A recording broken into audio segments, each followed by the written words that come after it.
اتم سپارہ پنځلسم رکو سورہ اعراف اتم رکو اتم سپارہ پنځلسم رکو سورہ اعراف اتم رکو بسم الله الرحمن الرحیم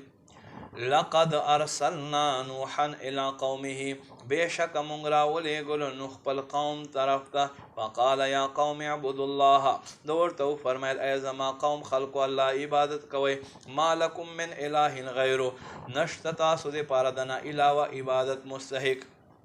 انی اخاف علیکم عذاب یوم عظیم بشک ز پتا سو باندې یرا لرما غدلو ورځ عذاب قال الملأ من قومه د قوم سرداران و انا لنراك في ضلال مبين بشک من خطاب بخکارا گمراهی کې وینو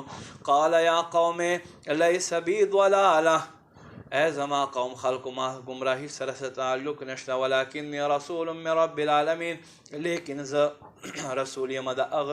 رب چې پالون کای د جهانونو دی او بلغکم رسالات ربي ز تاسو د خپل رب پیغام تر رسوم وانصح لكم ز تاسو ته نصیحت کوم واعلم من الله ما لا تعلمون او الله ما تعلم را کړه چې تاسو ته پته نشته دی او عجبتم ان جاءكم ذکر من ربكم آیا تاسو دا ایرانتیا ښکارېږي چې تاسو خوا د تاسو رب له جانبه ذکر راغی علی رجل یو داسې سړي خوا منکم چې د ستاسو له قوم نه دی لینذرکم لپاره دی چې دی تاسو الله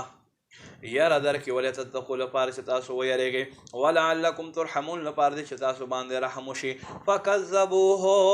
د نوح علیه السلام دروغجن وګرځولو فانجیناه پس مونږ نجات ورکړو نوح علیه السلام ته والذین خلقو د معه چې د سره فی الفلک په کشتی کې واغرقنا الذین مونږ ډوب کړل په اوبو کې هغه خلک کذبوا بآیاتنا چې زمونږ آیاتونه دروغ ګرځول